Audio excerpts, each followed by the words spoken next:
안녕하세요. 삶의 깊이를 더하는 이야기와 함께하는 시간입니다.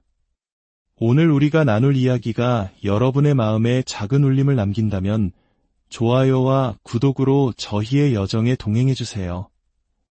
여러분의 따뜻한 응원 하나하나가 더 깊이 있는 콘텐츠를 만드는 소중한 힘이 됩니다. 이 이야기를 듣는 모든 분들의 하루에 평안과 지혜가 가득하기를 기원합니다. 우리의 삶에는 때로 익숙했던 한 장이 끝나고 새로운 장이 시작되기 전 잠시 멈춤의 시간이 찾아오곤 합니다. 저에게도 그런 시간이 찾아왔습니다. 2주간의 짧은 무직 생활을 끝으로 새로운 회사로의 첫 출근을 사흘 앞둔 어느 날이었습니다. 이 공백의 시간 동안 저는 미뤄두었던 친구들과의 만남으로 분주한 나날을 보냈습니다. 오늘은 점심과 저녁 두 번의 약속이 있는 날이었죠. 점심에는 집에서 걸어서 10분 거리에 있는 멕시코 식당에서 친구를 만나기로 했습니다.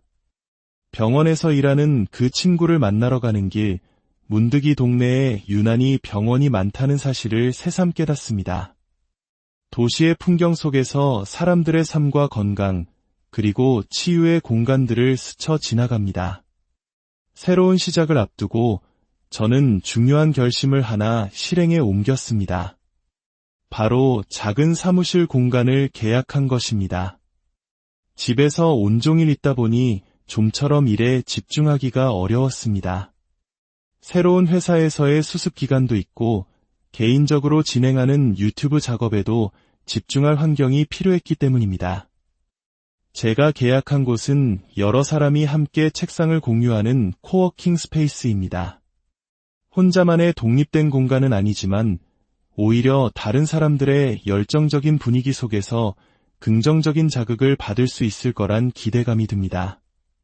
9월 1일부터 입주하게 될 이 작은 공간이 앞으로 저의 일과 성장을 위한 든든한 발판이 되어주리라 믿습니다.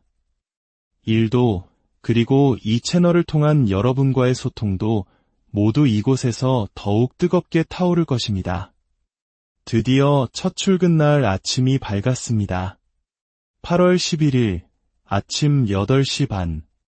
지난 5개월 동안은 이전 회사의 근무 시간에 맞춰 정오에 일을 시작하는 여유로운 생활을 해왔습니다.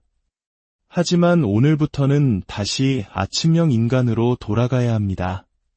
오랜만에 맞춰둔 7시 반 알람 소리에 눈을 뜨고 분주하게 씻고 아침밥까지 챙겨 먹었습니다. 5개월 만에 다시 시작하는 아침의 일상은 조금 낯설지만 건강한 긴장감을 선사합니다. 오전 9시에는 새로운 매니저와의 첫 미팅이 잡혀 있습니다. 온보딩 미팅이라고 하죠. 새로운 환경에 적응하기 위한 첫 단계입니다. 아마 오늘 하루는 업무 환경을 설정하고 팀원들과 인사를 나누고 어색한 자기소개를 하는 시간으로 채워질 것입니다. 2주간의 자유로운 백수 생활을 하다가 갑자기 격식을 갖춰 영어로 저를 소개해야 한다니 무슨 말을 해야 할지 머릿속이 복잡해집니다. 문득 한국의 남성분들이라면 대부분 공감할 만한 기분이 스쳐 지나갔습니다. 마치 입대 전날 밤과 같은 묘한 긴장감, 새로운 환경에 대한 설렘과 미지의 세계에 대한 두려움이 뒤섞인 감정입니다. 하지만 이 또한 지나가리란 것을 압니다. 모든 시작은 서툴고 어색하기 마련이니까요. 첫날의 업무는 예상대로 흘러갔습니다. 오전에는 매니저와 화상통화를 하며 필요한 프로그램들을 설치했고 오후에는 팀원들과 가볍게 인사를 나누었습니다. 생각보다 회사는 체계가 잡혀 있었고 앞으로 해야 할 일이 많을 것이라는 예감이 들었습니다. 특별한 압박은 없었지만 스스로 환경에 적응하려 애쓰다 보니 하루가 무척 길고 바쁘게 느껴졌습니다. 오랜만에 느껴보는 꽉 찬 하루였습니다. 아직 월요일밖에 지나지 않았는데 금요일까지 어떻게 버틸 수 있을까 하는 귀여운 투정도 부려봅니다. 새로운 시작은 과거와의 정리도 동반합니다. 이전 회사에서 사용하던 노트북을 반납하기 위해 보내온 박스를 포장하며 지난 3년간의 시간을 되돌아봅니다. 하루하루가 모여 경력이 되고 경험이 되어 지금의 저를 만들었습니다. 그렇게 저의 새로운 챕터는 본격적으로 시작되고 있었습니다.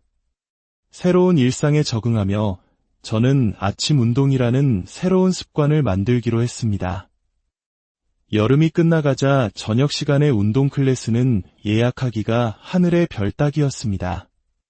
그래서 이른 아침 8시로 눈을 돌렸습니다. 아직은 한산한 아침 시간, 운동으로 하루를 시작하니 오히려 오후 시간을 온전히 제 것으로 활용할 수 있어 좋았습니다. 쌀쌀해진 아침 공기를 마시며 운동을 가는 길, 산책 나온 강아지들과 인사를 나누는 소소한 즐거움도 생겼습니다. 그렇게 며칠간 새로운 회사 생활을 경험하며 저는 앞으로의 직장 생활에 대한 중요한 원칙을 세우게 되었습니다. 이전에는 이직 준비 과정이나 연봉 협상 같은 이야기를 비교적 솔직하게 공유하곤 했습니다. 하지만 이번에는 좀 더 신중해지기로 했습니다. 새로 옮긴 회사는 규모가 큰 만큼 보안 규정이 무척 엄격했기 때문입니다. 최근 제가 구독하던 한 유튜버가 회사에서 일하는 모습을 영상에 담았다가 그 내용이 문제가 되어 회사를 그만두게 된 안타까운 사례를 접했습니다. 영상을 봤을 때 민감한 내용은 없어 보였지만 회사가 그것을 어떻게 해석하는지는 또 다른 문제였습니다.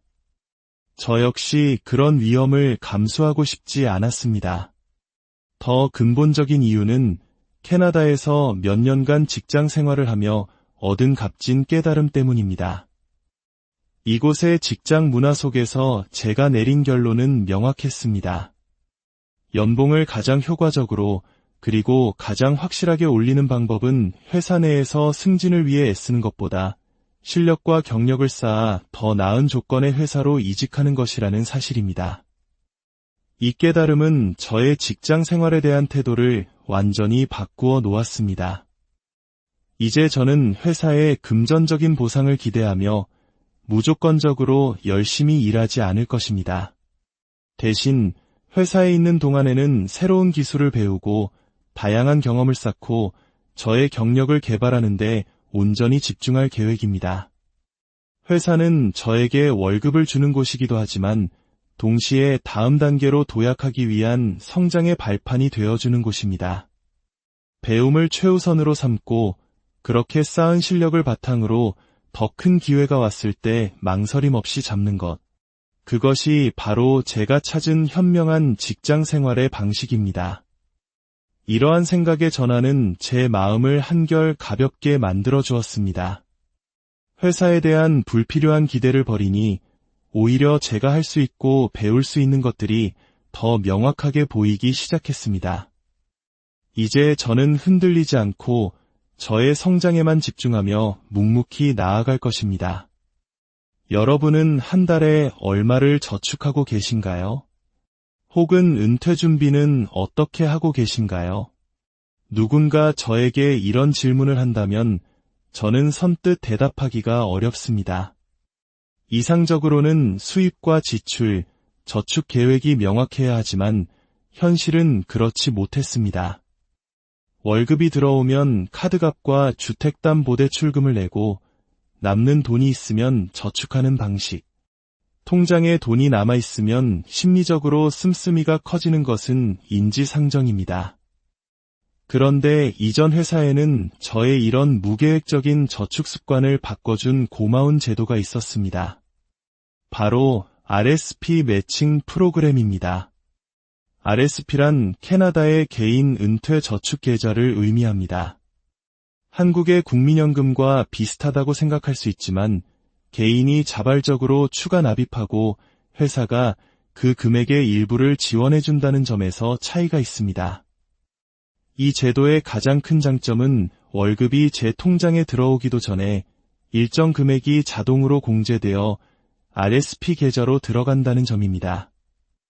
말 그대로 눈에 보이지 않으니 쓸 수도 없는 강제 저축 시스템인 셈이죠. 지난 3년간 이 제도를 통해 저도 모르는 사이에 돈이 차곡차곡 쌓이고 있었습니다. 최근 이직을 하면서 기존 RSP 계좌를 해지하게 되었고 그동안 쌓인 금액을 확인할 기회가 생겼습니다. 그리고 저는 제 눈을 의심했습니다.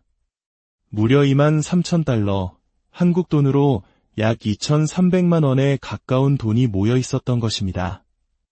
제가 제 월급의 5%를 넣으면 회사에서 4%를 지원해주는 방식이었으니 순수하게 제가 넣은 돈은 약 13,000달러 정도였고 나머지는 회사 지원금과 주식 투자 수익이었습니다.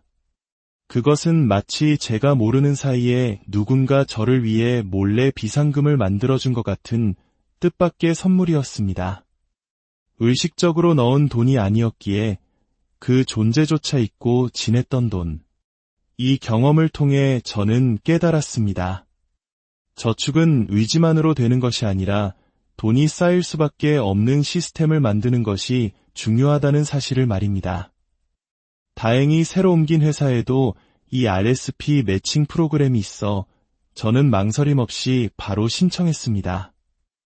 23,000달러라는 돈이 은퇴 자금으로는 턱없이 부족한 금액이라는 것을 압니다. 하지만 그 통장 잔고가 주는 심리적 안정감은 생각보다 훨씬 컸습니다. 미래에 대한 막연한 불안감을 조금이나마 덜어주는 든든한 방패막이 같았습니다. 저는 이전 회사의 RSP 계좌에 있던 자금을 제가 직접 투자 종목을 선택할 수 있는 다른 증권사 계좌로 옮기기로 결정했습니다. 이 과정에서 현금으로 2만 불이 넘는 돈을 손에 쥐게 되자 막상 투자를 하려니 덜컥 겁이 났습니다. 주가가 조금 더 떨어지면 살까 하는 욕심도 스멀스멀 올라왔습니다. 하지만 미래는 아무도 예측할 수 없는 법. 며칠간의 고민 끝에 저는 제가 평소에 공부해 두었던 S&P 500 지수를 추종하는 ETF 상품에 대부분의 금액을 투자했습니다. 저는 개별 주식이나 코인에 투자하기에는 너무나 소심한 이른바 쫄보 투자자입니다. 제가 잘할 수 있는 것은 좋은 자산을 꾸준히 그리고 오랫동안 모아가는 것뿐입니다. 화려한 대박은 아닐지라도 개미처럼 성실하게 일하며 장기적인 관점에서 자산을 불려나가는 것이 저에게 맞는 길임을 다시 한번 확인했습니다. 미래를 계획하는 것은 때로 막막하고 어렵게 느껴집니다. 엑셀 시트 위에서 10년, 20년 후의 미래를 그리는 것은 마우스 클릭 몇 번이면 충분하지만 그 계획을 현실로 만드는 하루하루는 스트레스와 인내의 연속입니다.